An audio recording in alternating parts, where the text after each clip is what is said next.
சின்ன சின்ன வார்த்தைகளுடன் மலையாளம் கற்றுக்கொள்ளுங்கள். சின்ன சின்ன வார்த்தைகள் தாங்க. பெரிய பெரிய வார்த்தைகளுடன் கஷ்டப்பட்டு மலையாளம் கற்றுக்கொள்ள வேண்டிய தேவையில்லை. உங்களுக்கு தமிழ் தெரிந்தால் போதும். உங்களுக்கு தமிழ் தெரியும், அதனால் கஷ்டமே இல்லை. எளிதாக மலையாளம் கற்றுக்கொள்ளலாம்.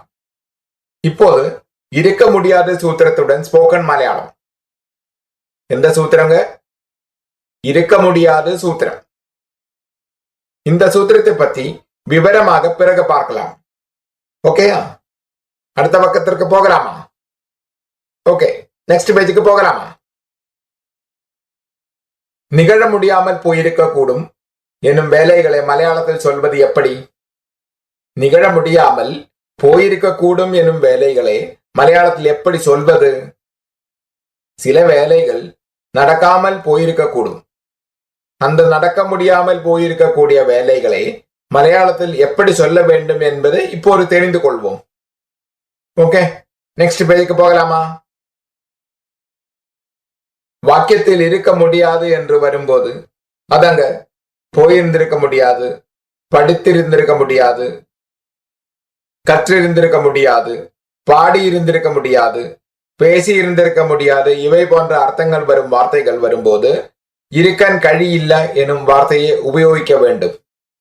ஓகே, நெக்ஸ்ட் பேஜுக்கு போகலாமா? தமிழில் மலையாளத்தில் இங்க மொத்தம் எவ்வளவு வாக்கியங்கள் உள்ளன? 5 வாக்கியங்கள் உள்ளன. அவை என்ன? நான் போயிருந்திருக்க முடியாது, நான் படிச்சிருந்திருக்க முடியாது, நான் கற்றிருந்திருக்க முடியாது, நான் பாடி இருந்திருக்க முடியாது, நான் பேசி இருந்திருக்க முடியாது.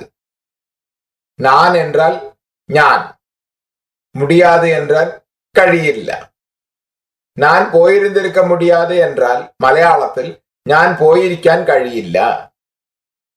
நான் படிச்சிருந்திருக்க முடியாது என்றால் மலையாளத்தில் ഞാൻ വായിച്ചിരിക്കാൻ കഴിയില്ല. நான் கற்றிருந்திருக்க முடியாது என்றால் மலையாளத்தில் ഞാൻ പഠിച്ചിരിക്കാൻ കഴിയില്ല. நான் பாடி இருந்திருக்க முடியாது என்றால் மலையாளத்தில் ഞാൻ പാടിയിരിക്കാൻ കഴിയില്ല. நான் பேசி இருந்திருக்க முடியாது என்றால் மலையாளத்தில் ഞാൻ സംസാരിച്ചിരിക്കാൻ കഴിയില്ല. கஷ்டமொன்னுமில்லை அல்லவா? சுலபமாக தான் இருக்கின்றதல்லவா? அந்த டெக்னிக்கு தெரிந்தால் போதும். இவை போன்ற வாக்கியங்கள் எவ்வளவு வேண்டுமானாலும் சொல்ல முடியும். ஓகே, நெக்ஸ்ட் பேஜுக்கு போகலாமா?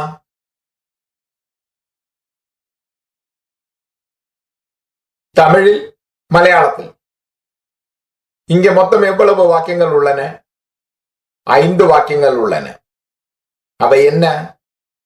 நான் சாப்பிட்டிருந்திருக்க முடியாது, நான் பார்த்திருந்திருக்க முடியாது, நான் கட்டியிருக்க முடியாது, நான் எழுதி இருந்திருக்க முடியாது, நான் நடந்திருந்திருக்க முடியாது.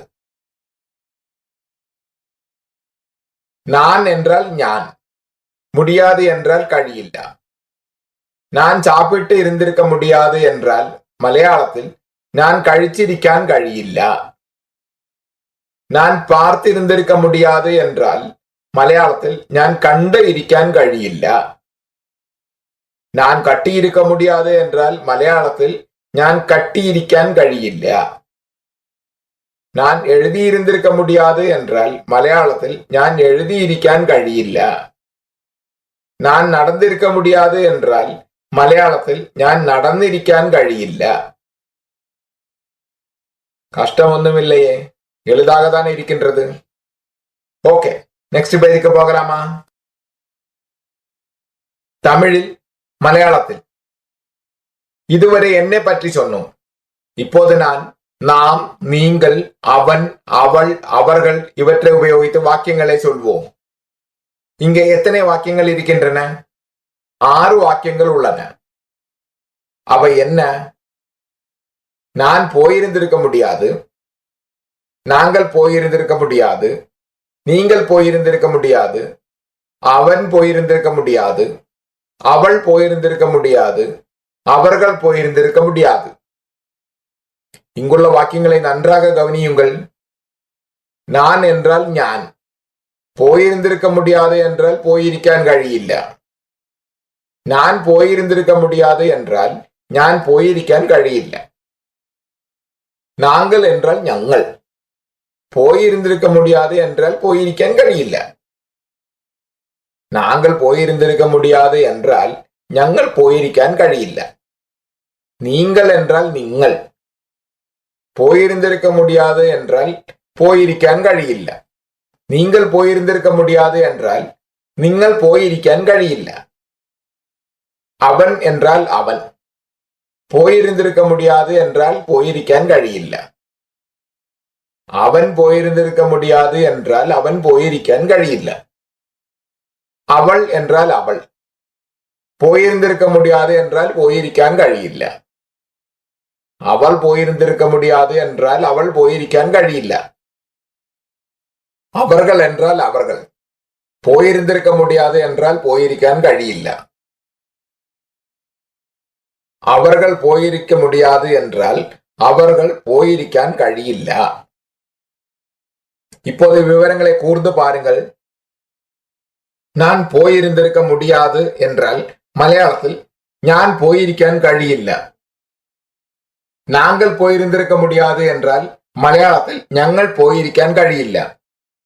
நீங்கள் போயிருந்திருக்க முடியாது என்றால் மலையாளத்தில் നിങ്ങൾ போயிருക്കാൻ കഴിയില്ല.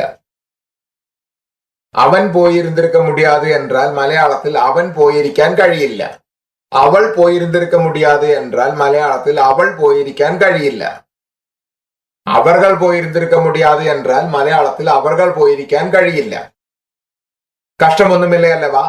சுலபமாக தான் இருக்கின்றது அல்லவா? அந்த டெக்னிக்கு தெரிந்தால் போதும். இவை போன்ற வாக்கியங்கள் எவ்வளவு வேண்டுமானாலும் சொல்ல முடியும். ஓகே, நெக்ஸ்ட் பேஜுக்கு போகலாமா? ஹாய் ஃப்ரெண்ட்ஸ், இப்போது நீங்கள் இருக்கான் കഴിയില്ല சூத்திரத்துடன் அதன் உதவியால் மலையாளத்தில் வாக்கியம் சொல்வது எப்படி என்று கற்றுக்கொண்டீர்கள்.